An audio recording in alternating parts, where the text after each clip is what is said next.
Welcome to Directionally Correct, a people analytics podcast with Cole and Scotty. Today, as a guest, it's me, Hemerson Paes, Senior Network Catalyst at Roche. Thanks to our sponsors, Polynode. Harness the full power of organizational network analysis with Polynode. With one-click data integrations and built-in relationship-based surveys, Polynode enables people analytics practitioners to move from data to insights faster.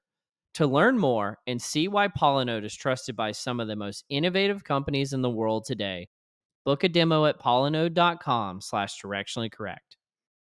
I think you've been dethroned, Scott. Yeah. Thank you. We're gonna get you to record all our intros now, Hemerson. How's it going, Hemerson? I think we met quite some time ago, but Did we? I think probably on like a call for Polynode actually, or I saw Yeah. you, or I don't know.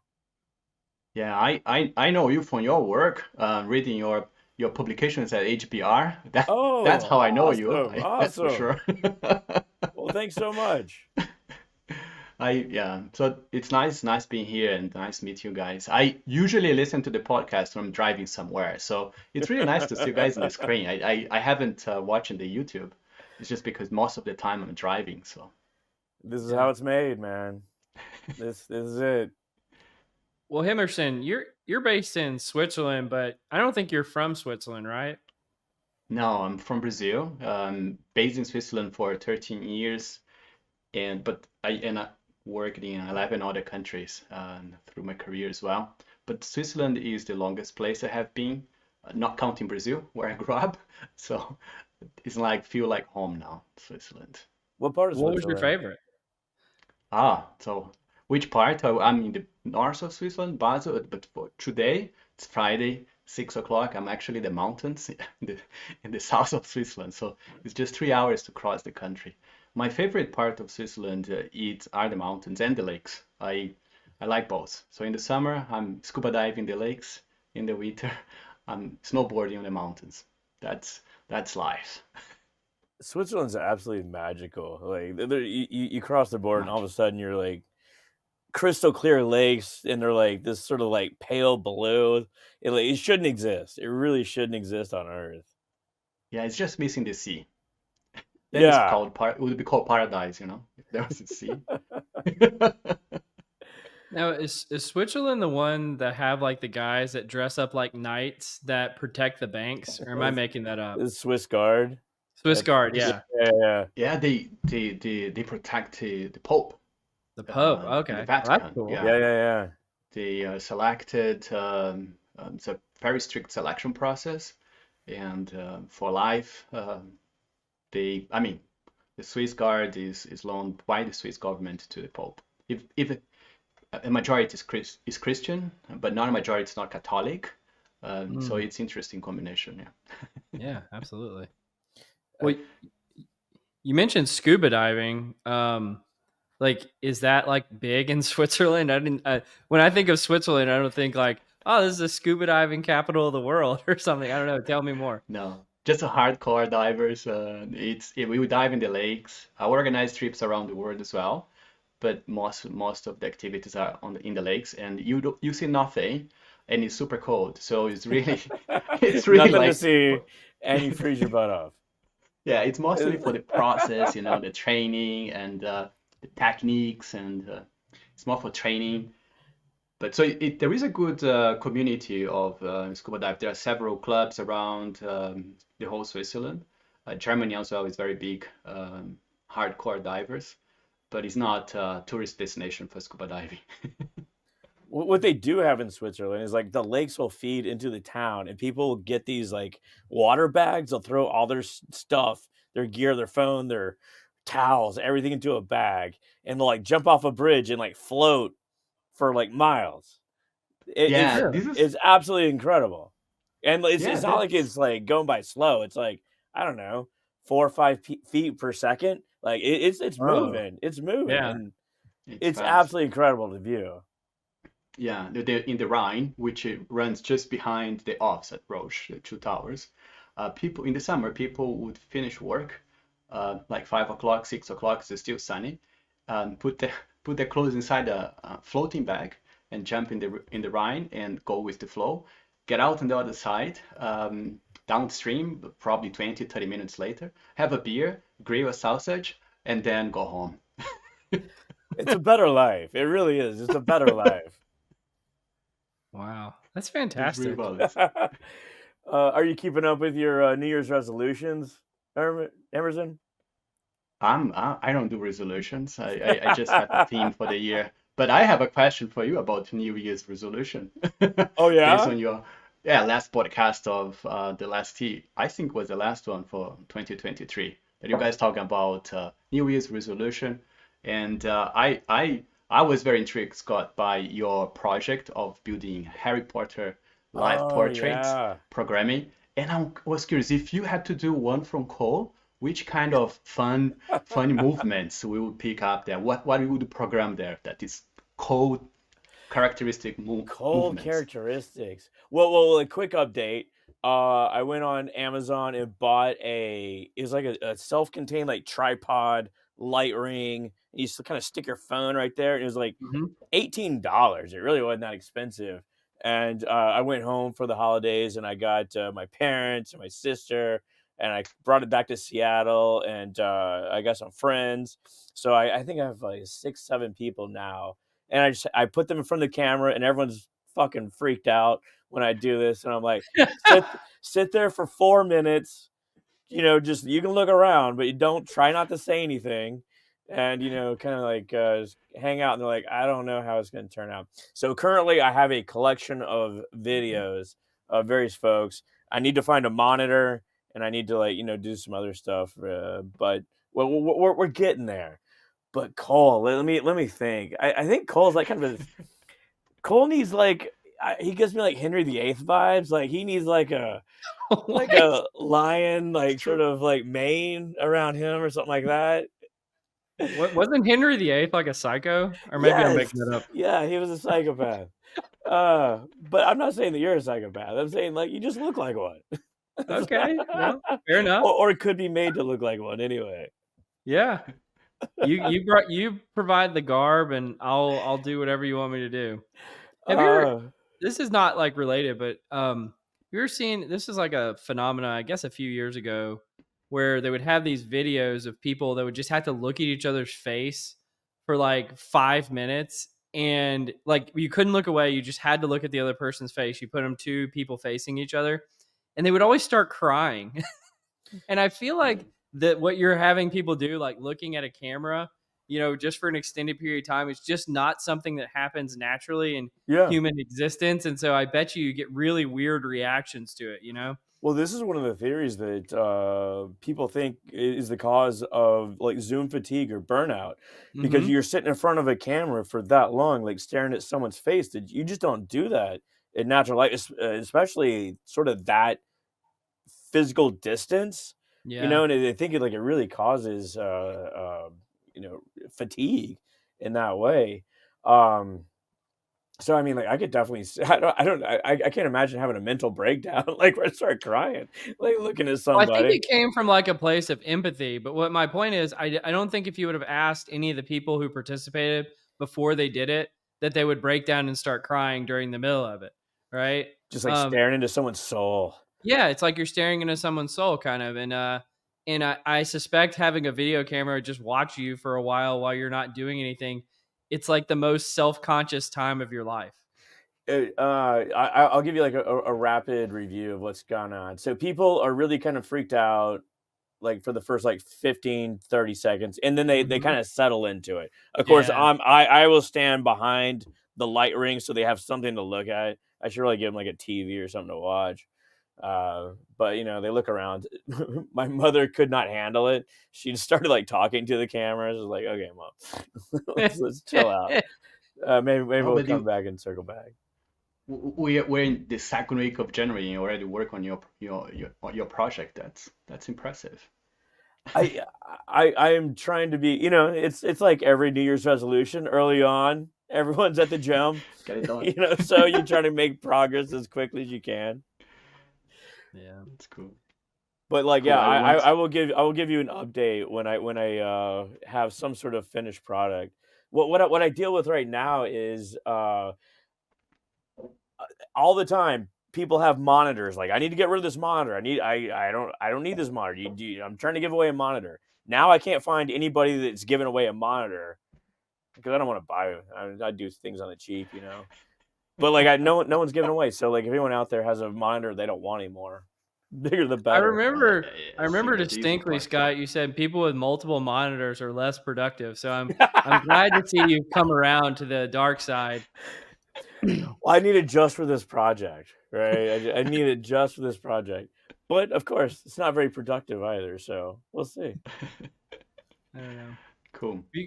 Well, Hemerson, I think one of the reasons why I wanted to have you on today is just because I feel like you're doing some really incredible work in the ONA space, and I know you and Scott both are just phenomenal leaders in that area. And I don't know, do you want to just talk about like how did I guess I'm just curious, how did you find out about the concept of ONA? And then maybe we'll build into kind of some of the cool things that you're doing at Roche. Yeah. So the challenge we started when um, we initiated a transformation program at Roche, and the first question that came to mind is that how could we roll out these? Can we find the people that are already exhibiting the behaviors that we expect to see? We would assume as well that people have a certain degree, a closer degree of influence on people that work closer to them, they trust. And how would then we map this? Then that's when I start looking into the network science. And in the beginning was not that easy to find who could do that, could help with that.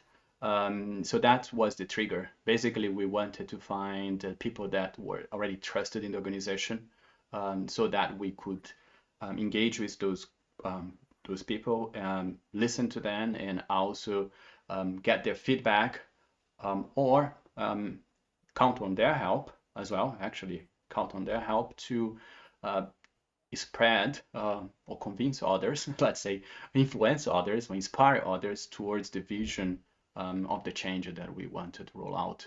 That was back in 2019 when I started looking into that.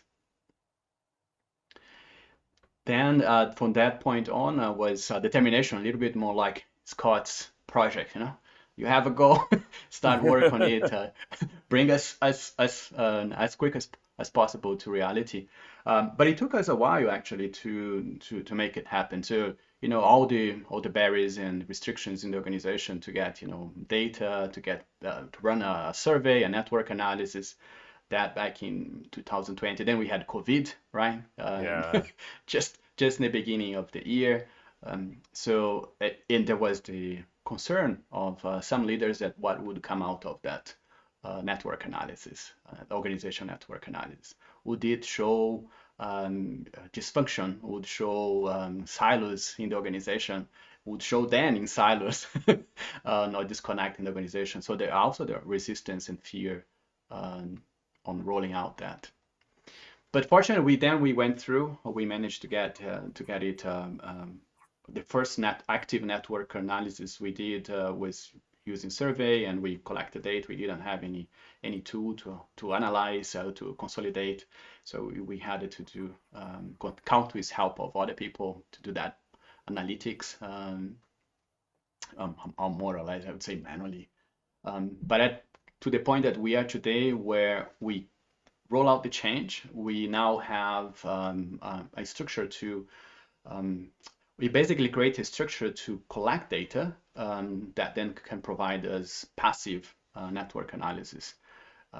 And we can then infer that about that data. The last one we did with Polynode was, we are regularly using Polynode now for a year now, where we're collecting this passive data, but we want to validate whether that passive data was reflection of reality. So we run another active network analysis in October, November last year.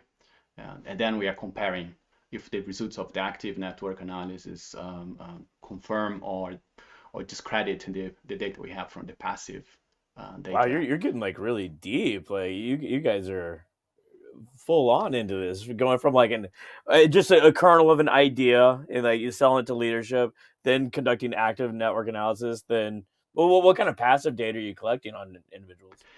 So one of the changes we want to introduce, and that's another question, is we wanted the organization to rethink of the form of work. So we're operating in 89 countries, 13,000 employees, and this is only the pharma commercial part that I take care. And what happens sorry, Scott, I need to set a little bit of business context. Sure. What happens is because the healthcare system is very locally oriented, so policies are local policies, doctors are local, hospitals are local. A lot of the work takes place, a lot of the collaboration takes place locally. So our team or commercial teams or medical teams are engaged in introducing a new product in the market, or they are supporting the scale up of a new therapy. They would engage locally. And then what will happen when we are dealing with 89 countries is that even though we have the same innovation technology to disseminate everywhere, the skills are not equally distributed. So there are countries that will not have conditions even to recruit people with certain skills because there isn't that skill is not available in the country. So for them, it's much harder to support the local patients or the healthcare system with only the skill pool they have. So our intention was to create a structure where the skill could, or people could bring the skills wherever from places that we have abundant skills to places that have less skills without impact on people mobility. So not everyone is mobile, not every talent is willing to relocate, but they are willing to lend their skill sets for short projects to support colleagues in other countries or objectives in other affiliates, or we call in other countries, other markets. So in order to do that, we wanted to create a space where people could launching challenges or opportunities or initiatives in a platform, and people could then sign up for that. So basically, we want people to start collaborating across border and across functions more than they were doing before. And that's the data we're collecting today. So the structure, the change we did, and the platform that we introduced enables us to see what is happening in terms of needs. People raise the needs. We need a digital marketing specialist, or we need to develop a campaign for a launch of the product of ophthalmology in country X. And then people that have that skill set, they would sign up for that project. So now we can map the work, the units that are forming around the need of work, and we can map the skills that are flowing to that work and the skills needed for that work. And we can understand people through the active network. We can also understand those people that are critical to the collaboration of individuals. We can see also that from the passive, but we confirm through the active network analysis. So basically, we are mapping, we are having an X-ray of the dynamism of needs that are not fulfilled in the organization or have a lack in certain regions, and how that is flowing or not flowing for that part of the organization. That's fascinating. I'm wondering, one of the things that I got to attend a webinar you did recently, Hemerson, with Polynode, where you were talking about some of the work that you got to do using ONA. And one of the things that came up, and I've never heard of any other companies that were doing this, is because you guys are so focused on using ONA for collaboration and kind of bridging barriers that may have not previously been bridged, you're actually sharing ONA data directly with employees. And I very, very rarely hear, or I say rarely, I've never heard of anybody doing that. And so, can you talk specifically about how that has gone about and how you were able to be that progressive in this space of using that type of data and scaling it directly to employees? So we just started with that approach as well, Cole. Mm-hmm. It comes also from the principle that we have we want people to have the autonomy, they have the intelligence that they need to make the decisions that they need to make. We also found back then in 2020 when we did the first network analysis, we did interview with people that are central to the collaboration of a specific of clusters, or they are building bridges between clusters or silos. And we try to understand what are the behaviors that actually they used, why they were so important to the collaboration of other individuals. And we invited a group of them to design what would be the principles and the conditions for enable better collaboration, or better and more effective collaboration across border. And the principles, one of the principles they came up with is super simple. It's the need to be visible, so the project can be visible. The skills need to be visible, skills that are needed and the skills people have. But also need to have transparency about what's going on. So, and to fulfill this basically to fulfill these three requirements, no better way than actually provide the visibility to the employees about the collaboration that's taking place using network maps and the data that we have about the collaboration. We also provide becomes very strikingly visible what is the lack of some skills that we have, overload that some people are facing because the rare skills that they pursue.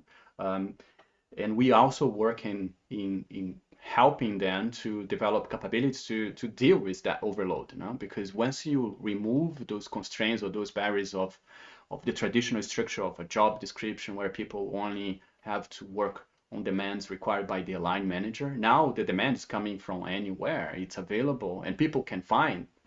The reputation, we also saw that the reputation spreads faster, and people that are participating in these projects are 4 times more likely to be recognized by these skills and capabilities. And because people are working multiple projects, that reputation goes faster, spread wider in the organization. So then it's a new set of skills that people would have to acquire. But the best way we find to make that, to give them the tools and the information, they can decide by themselves where to put their effort, which projects to say no, because there are alternatives that they could work better. It's by providing the full information straight away. I think that's one of the myths that people have about collaboration.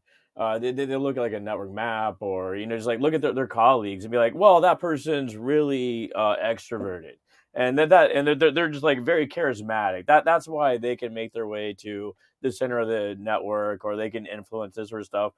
But people have a choice in the network to make themselves more central or more periphery if they want to.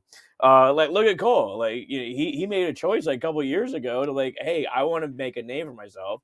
I'm gonna go start meeting with a bunch of people, and therefore he's become the popular, handsome, glorious figure that he is. but in So reality, weird. yeah. But in reality, it's a skill. Just like if you want to learn Python, you go out and like you take some training courses, you learn how to do Python. Like it sounds like your company has given people the training to learn how to put themselves out there and make their way in the network. Yeah, yeah, and they can also find what we see as well. They can use the same data to find colleagues that have worked already in similar Yeah, project. They have sometimes even that technical and pragmatic, Scott. Like who else is doing this, have the same challenge and already working the same thing, or who has worked already. And oh, this person is, I don't know this person, but this person worked with code, which I worked in yeah. previous project. So let me reach out to them, like maybe Cole can introduce me, and then we can I can get that person help in the challenge I have now, and so on I and so think that's forth. one of the fallacies surrounding network analysis as well. That like it's only good for one thing, like i.e. like identifying influencers. So these people are key in the network, and we're gonna go tap them, and they're gonna disseminate information or whatever, and it kind of dies on the vine. But once you have that network map, there's all sorts of things that can happen, i.e., like identify other folks that have a common set of behaviors that relate to a common set of outcomes. Identify these figures that have gone through it before, org planning, org design, like you kind of mentioned on there before. I mean, it's just like a wealth of information that comes from this one data set. Yeah. Agreed. Well, I'll say one thing too here, and I'd love to get your perspective on it too, Hemerson, is the differences in the richness of data that you can get from active or passive techniques. Because usually you're getting similar data, but it has very different implications and richness in terms of the qualitative aspects of it. Do you want to talk about like how you've utilized the strengths of both of those kind of collections? So one thing that it would help us, it's having the passive enables us to when we run the active to be more specific in the questions that we want asked because we already have the pre-work, right? And for instance, we want to understand what was the impact of the projects and how people felt about participating in some projects. So it's much easier with the passive data. We already can ask people they release the project that they already have participated, and then they can tell how they felt about each one of the projects, or what was the impact, and if there was any impact or not, because and who were important in that project for their collaboration. And then with that triangulation, we have a different lens that we don't have in the passive, but the passive helped the data that we have through the passive network analysis also help us to ask, I would say, deeper questions than we Yeah, would yeah. do with only having the active. But it's really wild that you're sharing this data back with employees, because like it's magical when you actually put a network map in front of people and that they know that they're in it and they can find themselves. Like Yeah. it's absolutely wonderful. Leaders love it. Individual employees, because they want to go find themselves and where they are on the map. It can also lead to issues as well, where um, say someone is like further on the periphery of the map than they expected, you know, and it's like, wow, I'm not as connected to the center as I should be, or this sort of thing. But that can lead to issues where, say, like a research scientist, I'm a research scientist. If I had as many like calls as like a salesperson, I would fucking shoot myself. I would never get anything done.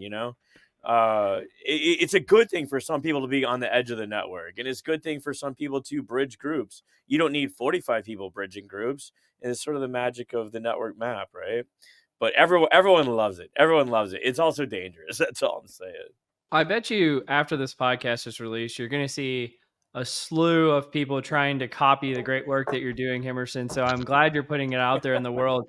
But if there was one thing that, like, one distinct impact, or it could be a few impacts that you feel like this has had directly on the business that you are the most proud of, what would that be? The pieces that I'm more proud of are the impact that has in people as well. So like Scott mentioned, we just shared with some colleagues that have the job of connecting other people, and we shared the result with them, and they see how well they are doing, like they have their brokerage score, Oh and yeah. that they get satisfaction from that. They feel like we did a good job, the last 2 years.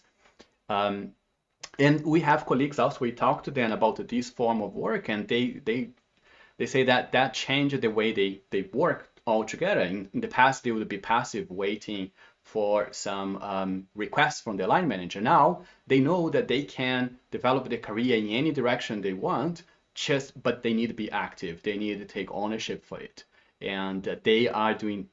That's what changed the life of many people. Instead of they said, okay, there is only one career path for me, one journey. Now they see many other options. They can contribute with the skill that they have, and they can develop new skills for impactful work. And this is testimonial that we get from our colleagues. So this is what I'm most proud of. Actually changing individual employees' lives. Yes.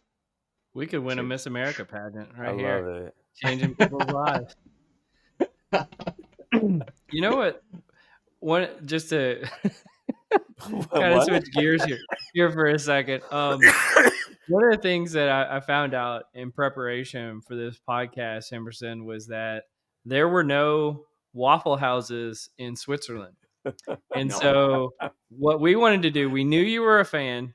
We wanted to dust off an old Confusion Matrix segment called the Waffle House. The Confusion Matrix. So do you have a Waffle House for us today, Scott? I mean, like in honor of Hemerson, we'll call it the Stroop Waffle House, right? It's true, boss.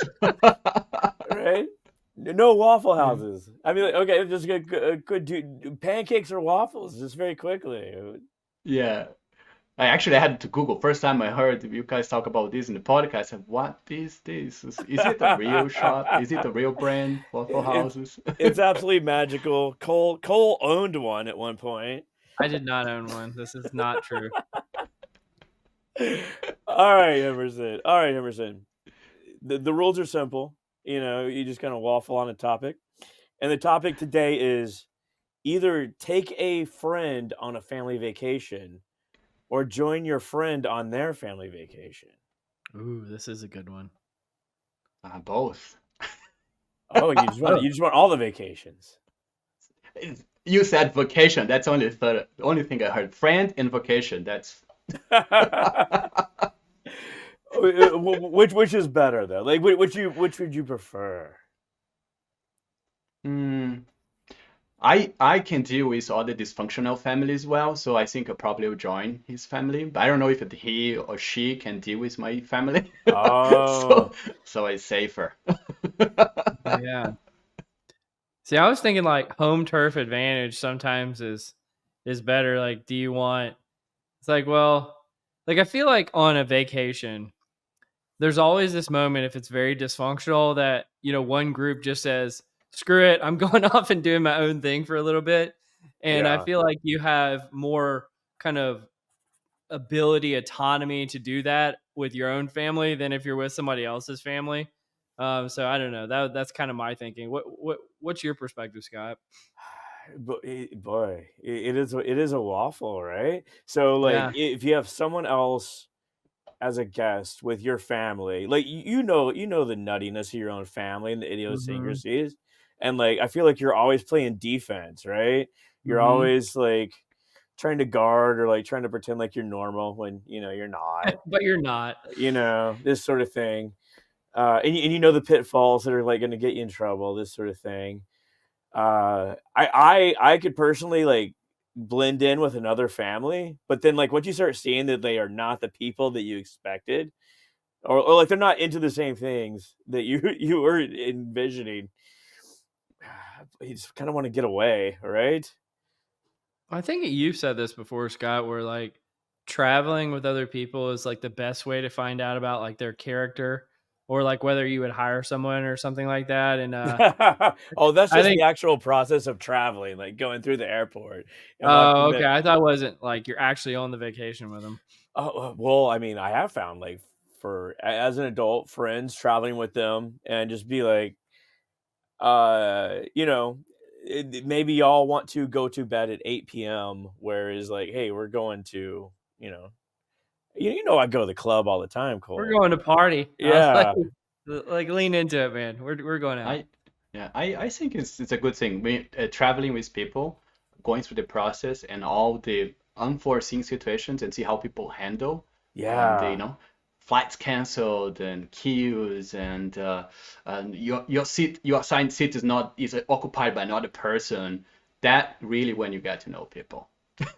Yeah. Oh, absolutely. You put a little cognitive load on them and a little strife. You just watch them. Yeah. You want to see somebody lose it? Just have somebody else sit in their seat on the plane. What if like your friend that you're bringing along like is kind of a jerk, Hemerson? Like they got a bad attitude. Shit, you're doing this. Yeah. Really tough. We gotta make it tough. Well, you got to waffle. That's why you waffle at the Waffle House. Someone sits in their seat, they start getting a bad attitude, they start like griping at you, and you're like, "Damn, I'm with my family here, and you're being a jerk." Yeah, that's why I would be with his family. Then okay, you can be the jerk. Yeah. I can be the drunk. Better to be the jerk than to have to protect someone from others being jerks, I guess is the Exactly. conclusion. And then what can I do if my family is acting like that, huh? It's Yeah, like that's the thing. You always gotta play that's much defense. worse. Yeah. But I remember as like a kid, like going to other families' house and just seeing how they like handle, say, like, family dinner. It's like, wow, you guys just do things differently. You just walk into a Mhm. house and like just it's the Yeah. same motions, but it's different. Yeah. My parents were like really strict and stuff. So every time friends would come over, it would be like, whoa, like, we're doing this. This is happening. You know, like, yep, this is what we do every night. Yep. This is why I am the way I am. Yeah, pretty much. Um, well, well, Hemerson, I know you're a fan of the pod. You you want to do some nerdery? You like the nerdery section? Yeah, it's a scary session. It's a Let's do Which scary it. is scary. section. Yeah. The nerdery. Why is it scary? But you guys take stuff from I don't know where. Some very good stuff that later I read it, but I said, "What these guys get this stuff from?" It's like it's yeah. Let's do it. Let's do it. Yeah. So you're a listener, and we don't really get feedback that often. Like, are you more of a interview guy? Do you enjoy the first half of the pod, or more like the second half, the nerderies? I think you guys bring a lot of good things to Nuttery as well. That's why it's scary for me being here, but I love when when you put other people on it.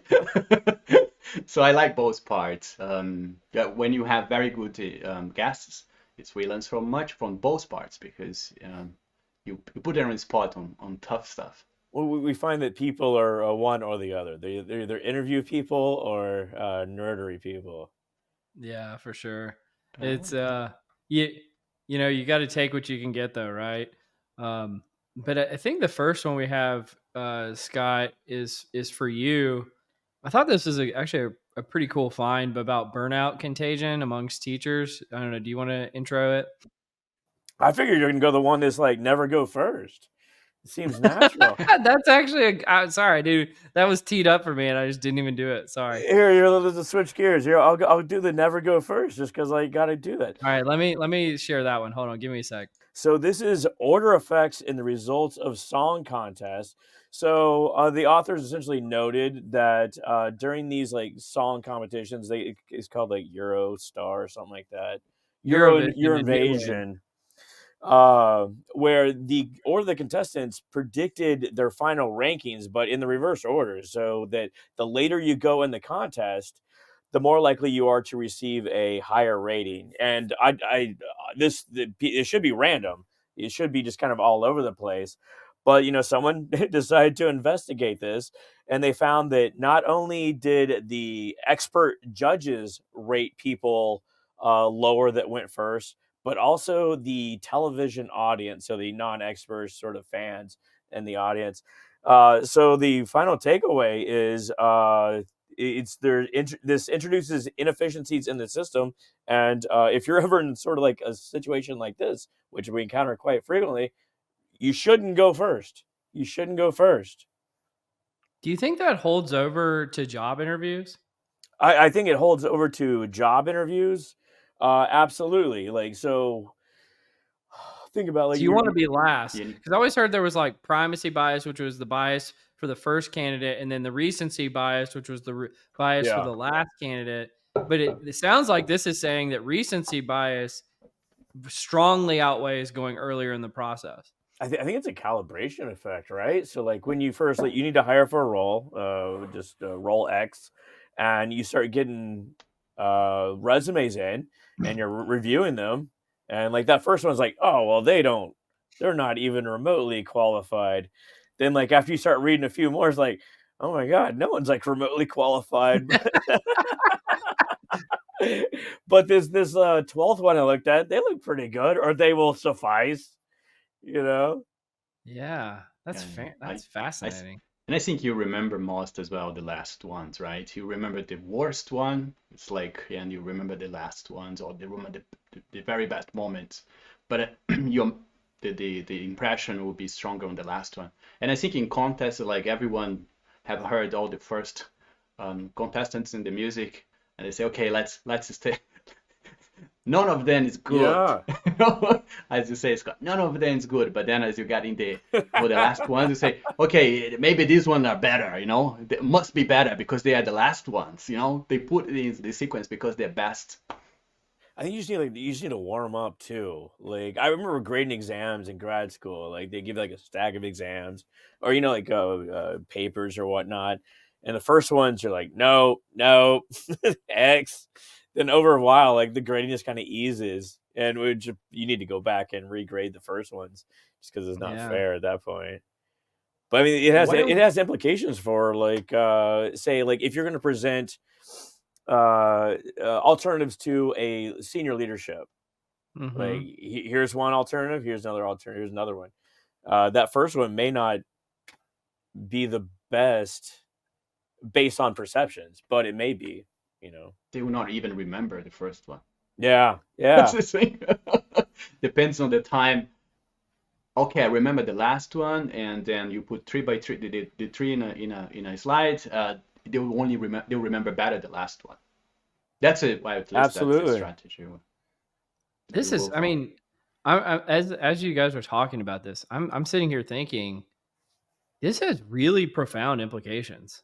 Like on, Absolutely. yeah, Absolutely. and I'm like, and I wonder how many things in our lives or just a random person out there's life were impacted either in a positive way or a negative way just by pure ordering effects of trying to get a promotion or trying to get a job or trying to get on a board of a committee or something like that, like anything that had to some kind of selection effect to it. And oh man, that is just it introduces, like, one of the things I always tell people if they're looking to get a promotion at work, and it's not exactly aligned to this, but I say it's how you perform, it's what people say about you when you're not around, and luck and happenstance. And this absolutely falls under the luck and happenstance thing. You don't have any control over what order you go in, generally speaking. And so, man, it's just so crazy how things like this can really make profound impacts on someone's life. I mean, this is where something like AI can really help. Like, say, like automatic Mm. weeding of resumes. Just like grading A through C or whatever, and where like you essentially ban the resumes, so all these are going to be the same. It doesn't help in the order that people actually review them, but maybe it does level some playing field as far as actual qualifications. Yeah. Wow. Yeah, and assign the interview schedule randomly as well. Still the last one have a better chance. Yeah. Right? Always go last. Always go last. Well, it is the beginning of the year, so hopefully we just kind of came off some holidays. Hopefully we're not feeling that burned out, but You want to I do feel burnout like now? let's do some burnout now. Do something. Cole, leading us into it like a pro. All Look right, at I'm look at trying. him I'm doing my doing. best. So, burnout is thought to be contagious, but it's obviously difficult to study um, from an individual perspective. Actually, just asking people what they say on a survey, this sort of thing. But this study investigated how interactions among 931 teachers resulted in the transfer of feelings and burnout.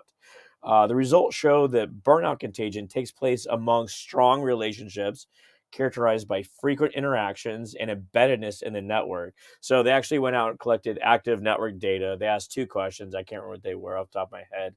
But they also asked, how frequently do you interact with this person? And embeddedness was measured by, do you have a mutual connection? So, like, I say Cole, Cole says me, but also a third person in common. So we're both friends with Hemerson as well. So that's actual embeddedness. Anything else here? Emotional contagion is more contagious in these sort of expressive relationships.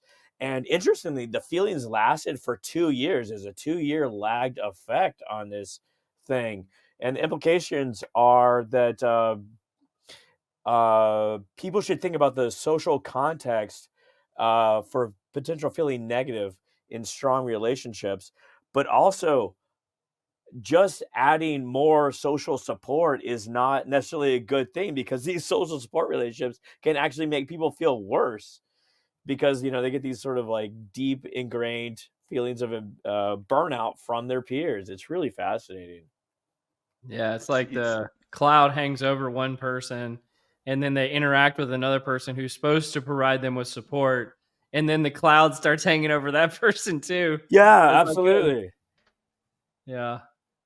How do you yeah, you fix have this? Like, to me, the implications of this were quite depressing. It's like there has to be Yeah. some kind of wall that you can stop the spread of infection of burnout in an organization. I don't know, but it just seems like that, like, if well, and it also made me think about the definition of like what is burnout. Like, is burnout having just a bad day, or is burnout having 10 bad days in a row? Like, and, and so I started thinking about this, is like, this is fascinating, and how much impact does one human being have on another? And it sounds like a lot. And so I was very curious about this. especially um negative, right? And Hmm. negativity spreads faster. Feelings of sorrow or sadness go faster as Yeah. well through the embedded network. I think the best thing is for people to seek. Although this report say people do not should not seek support, what I think is not necessary from those close to them, who are also affected by the same context. They yeah. kind of need to open their minds or experience something that from different context. Um, that's why I think also is important to have all the networks, right? Be part of all the social systems. Like we do have these communities, hobbies, or like in the diving club we do is it's a little bit to balance that, right? We meet when we meet, we never talk about work. It's more fun, you know.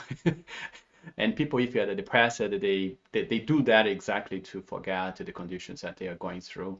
I think that That's a that's kind of absolutely moral support. critical, right? So, people get caught up in these sort of echo chambers without an outlet, and it just becomes a self-reinforcing sort of thing. Alex Pentland talks about this, that you get these sort of herding behaviors, and this is like just another form of Yeah. herding behavior. Is people just feeling shitty together, essentially, and just spinning it up, and you Just need to, like this podcast. just like this one, and you need to like break it. You need to break that up. Like, it's like you guys should not be talking. Go to the diving club. Go talk to somebody that doesn't care about these sort of things. Yeah, I It actually, sorry, Scott, go on. No, no, no. Please continue. I was going to say I actually have, um, I keep track of my interactions, and there are people that they give me energy, and then when I'm starting to feel a little down, these are the people that I'm going to reach out. It's not, Oh, or that's even to work like fascinating. have a coffee, let's have a chat, because after that I get energized. I may not even talk for what's annoying me. It's just that interaction that it's energizing, and I know that I need that from time to time. And I think could be a strategy, keep I track, love that organize your so calendar as well much. around the energy. I love that so much. Like what you get from the people around you, because I mean, like we get so much, or unfortunately, catch so much as well, right? I mean, there's nothing worse than like the coworker that walks in with a dark cloud, like Cole mentioned earlier, Hmm. like, and like every day you're like walking on eggshells. It's really a disservice to everyone around them. Yeah. It's really really insidious what these people can do to the entire office, really. Yeah, no kidding. Well, I think, like, there's a part of me that says that there's like only like two weapons in this fight. One is you have to lead with empathy, in the sense if somebody is having a bad day, or Yeah, just having a hard time in life, it's important to be empathetic to that. But there's also the secondary weapon is like, the onus is on ourselves too, to like, if there are kind of like non-structural components to why we're burned out, can we try to fix those too? Now, and then I guess there is really like a third onus, which is like, if there's structural components to why people are burned out, the responsibility lies on the organization or the person's manager or whoever to remove those structural barriers. yeah, Because sometimes like the reasons why people are burned out are completely outside of their control. yeah.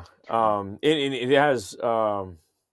implications for how we approach, say, like teams, like small Hmm. interconnected groups that self-reinforce. And this is a great like Hemerson. They've mapped the entire organization, and now they can just like essentially color the nodes by how burnt out they are. And FYI, that they're using what I suspect is the lower end or the reverse score of engagement, because they reference Bacher and Siglu and these sort of engagement folks, but they never say that in the article. So that's why I suspect that they're using it as a measure of burnout.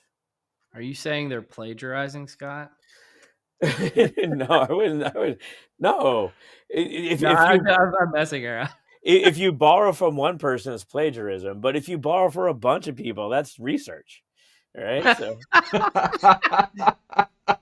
I'm not sure that's how that That's works, but I think you have to cite people. that's a quote from somebody. I don't know who said that. It's not original.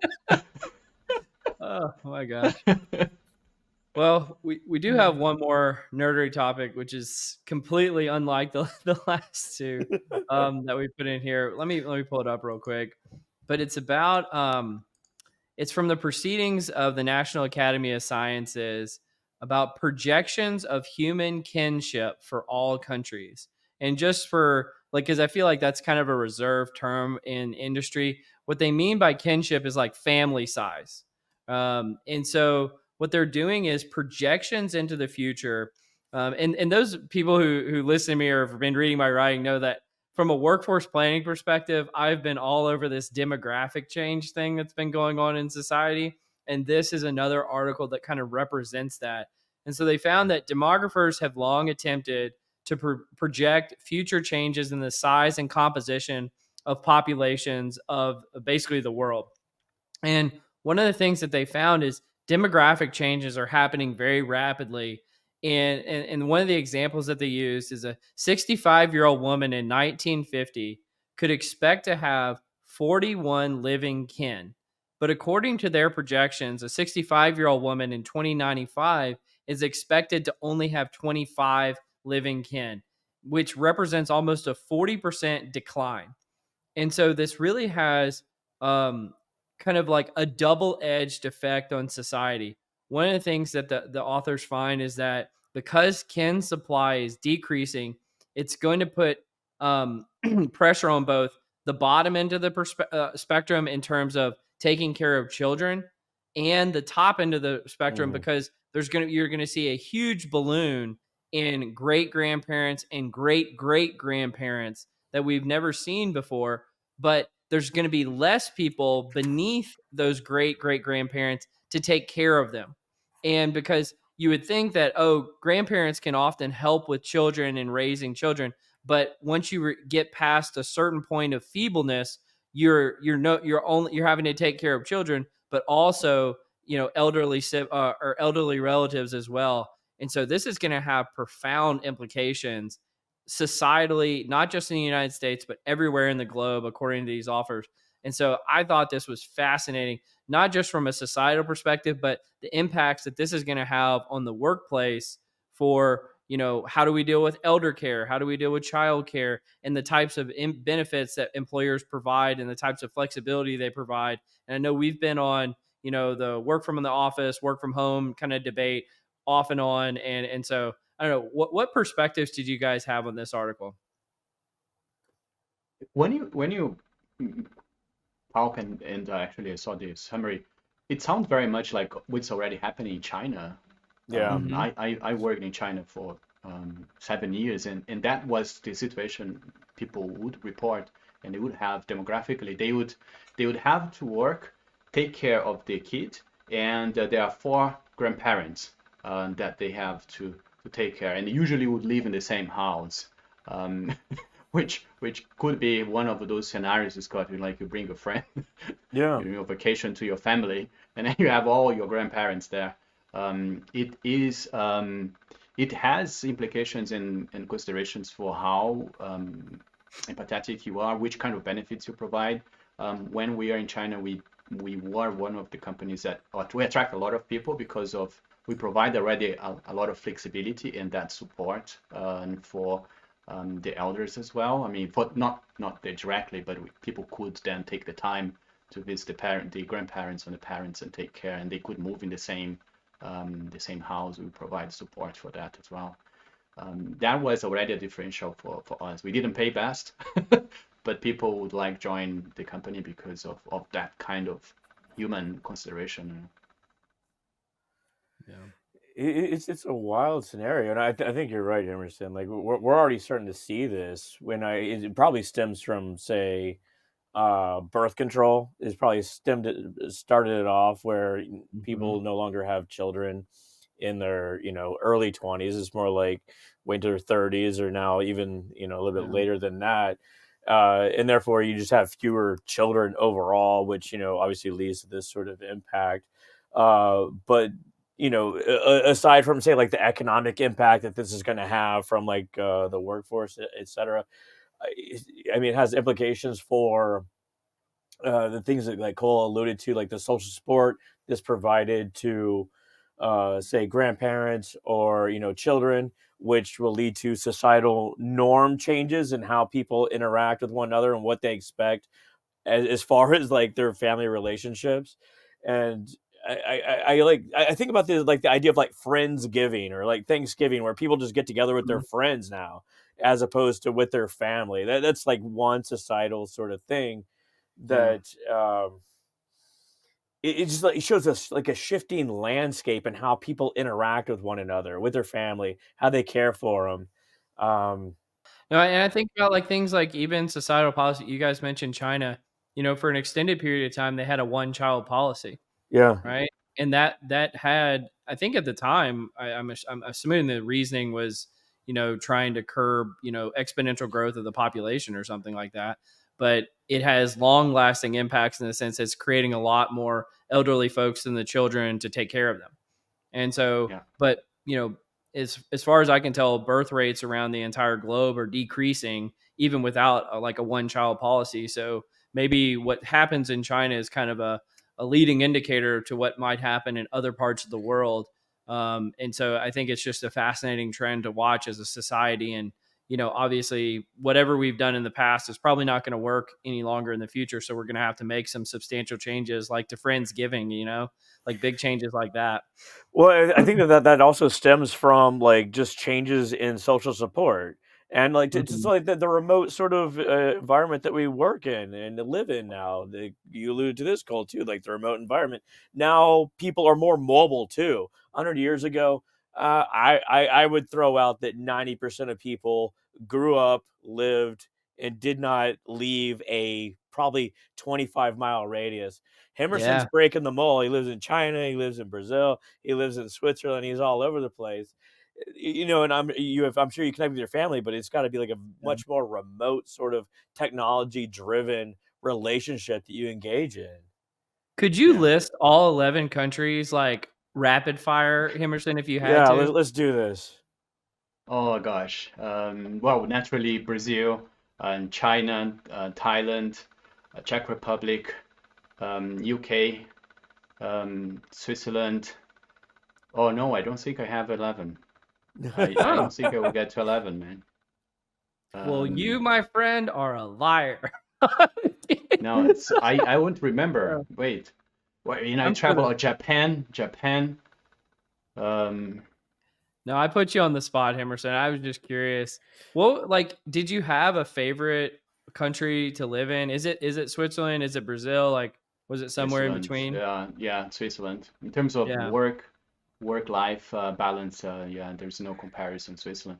I like China for the adventure. For it was opening up. I learned a lot. I learned a lot about different cultures. Hmm. One of the things, for it's what I think it is, what we are talking about demographics. One of the biggest implications is going to be for us is the healthcare. If you look at it, Yeah. Yeah, we will yeah. not going to be relying on our relatives to have long-term care. We were going to be relying on service providers. That is what we see happening there. We saw happening there, and it's going to happen everywhere. So for that perspective that was an event that was really mind-opening to experience that different culture. But in terms of life balance, it's still I like Switzerland. from a quasi network analysis perspective, like how would you like compare like the collectivistic nature of these cultures and what they Oh yeah. bring? So from comparing to China to Switzerland, you'd say. Yeah. Or like how Hmm. you would deal with them, like what sort of things you would look out for. I think there are some similar traces in terms of uh, community. Like Switzerland, there is a very strong care about the community to the Really? point that people they feel entitled to tell you off if you were disturbing the community. They don't Oh ask wow. for authority. They don't wait for authority. They will really come and tell you, Yeah, don't listen, play you loud music in Switzerland. They'll exactly come for you. don't do this. And if you are insisting, then they call the police. And in China, also this sense of again back to the family because it's so strong Mhm. and uh, it's what the only thing they can rely basically it's that family and friends. That is also very strong in China. This is a little bit similar, that sense of community and values of community and community above something else. And I think that's why people that um, get it wrong. It's like in China, there is the government, but the community, the family, that comes first. And I see the similar thing in Switzerland. That's very strong as well. Yeah, absolutely. That's fascinating. Well, I think this has been a lot of fun, Hemerson. Like you've been a fantastic guest. I think the work that you all are doing at Roche is just amazing in the ONA space, and I've enjoyed having you on. Before I give you the final word, Hemerson, Scott, any final words for our guest today? Emerson, thanks for coming on. I'm glad that you're a fan, and I'm glad that we could make this connection. Absolutely. Well, Thank you. yeah. Well, you've been Thanks so listening much. to Directionally Correct, the People Analytics podcast with Cole and Scott. Today's guest, Hemerson Paes. Thanks, Hemerson. Thank you, Cole. Thanks, Scott. All opinions are our own and do not reflect those of any other organization. Hey guys, Directionally Correct is dedicated to you, our listeners, to help educate and entertain you on how to effectively do people analytics. By supporting this podcast, you are helping us continue to provide valuable insights and knowledge to our listeners. Please consider becoming a patron of the podcast. You can find the link to sign up in the show notes or at patron.podbean.com/directionally correct. Thanks for your support. You've been listening to Directionally Correct, a people analytics podcast with Cole and Scott.